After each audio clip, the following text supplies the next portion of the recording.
Halo teman-temanku semua, selamat pagi, apa kabar? Semoga teman-teman sehat ya.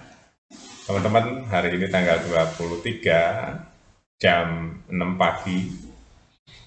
Saya eh, membacakan berita buat teman-teman ya. Agak ketar-ketir juga ya teman-teman. Ini mengenai pelatih Sintayong, apakah mau tetap melatih timnas Indonesia atau melatih timnas Korea nih ya.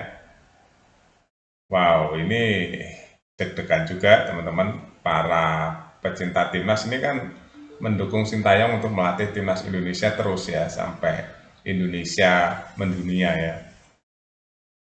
Jadi berita ini muncul teman-teman gara-gara Korea Selatan krisis pelatih teman-teman, krisis pelatih timnas ya. Ada wacana Korea Selatan akan menarik Sintayong untuk melatih timnas Korea Selatan. Ini sampai ke telinga Pak ET ya, Pak Erick Thohir. Nah, akhirnya Pak Erick Thohir mengomentari kalau memang Korea membutuhkan Sintayong, Pak Erick Thohir nggak bisa menahan teman-teman ya, nggak bisa melarang. Ya kembali lagi ke Sintayong, apakah Sintayong akan melatih timnas Korea atau tidak ya? Karena per hari ini ya pagi ini saya belum dengar perpanjangan secara resmi ya kontrak Sintayong dan timnas Indonesia atau PSSI. Ini ketar-ketir, tapi Erick Thohir juga menegaskan bahwa kesuksesan timnas Indonesia bukan hanya oleh satu orang. Timnas Indonesia sukses karena tim ya teman-teman. Ya betul, timnas Indonesia sukses ini karena tim ya teman-teman. Jadi tim PSSI, ketum PSSI, semuanya lah pokoknya ya, pemain. Jadi Erick Thohir itu bagus ya, dia membuat timnas ini nggak tergantung pada satu orang. Setelah kita analisa ya teman-teman, saya menganalisa gini ya, timnas Indonesia ini akan terus semakin kuat ya. Analisanya nggak sulit, saya pernah katakan kemarin nggak sulit ya. Jadi analisanya sederhana sekali. Kita ini kan kembaran dari timnas Belanda ya. Walaupun ada gap di situ, satu, dua, tiga level ya, kembarannya. Jadi pelatih timnas Indonesia tuh nggak harus satu orang saja yang bisa membuat timnas Indonesia kuat. Ya kebetulan sekarang Sintayong ya, kebetulan. Nah nanti seandainya Sintayong ditarik oleh Korea untuk melatih timnas Korea, ya Erick Thohir menegaskan bahwa Indonesia juga nggak tergantung pada satu orang timnasnya. Nanti akan ganti pelatih yang kelas dunia lagi, ya, yang akan melatih timnas Indonesia. Makanya jangan sampai tergantung oleh satu orang. Seperti pemain gitu ya, nggak boleh tergantung pada satu orang pemain. Contohnya waktu Elkan Bagot nggak main, terus Indonesia hancur gitu. Enggak, jangan. Harus ada penggantinya. Ya makanya Indonesia langsung kuatkan ada JI Jazz.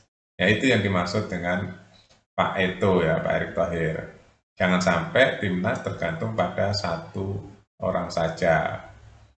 Nah, itulah sistem ya. Jadi Erick Thohir itu membuat sistem sehingga sistem itu akan bekerja dengan sendirinya ya, tidak tergantung pada individu. Itu hebatnya tuh. Nah, walaupun pelatih itu juga dominan peranannya nanti, tapi Erick Thohir memiliki sistem yang harus berjalan sendiri.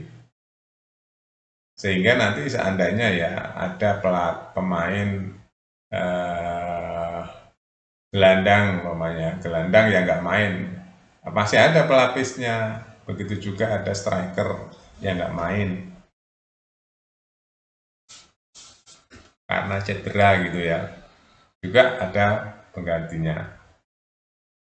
atau back, contohnya Elkan nggak main, ada penggantinya Jazz, ada Jordi Amat nggak main, ada pelatihnya lagi, penggantinya lagi Jazz.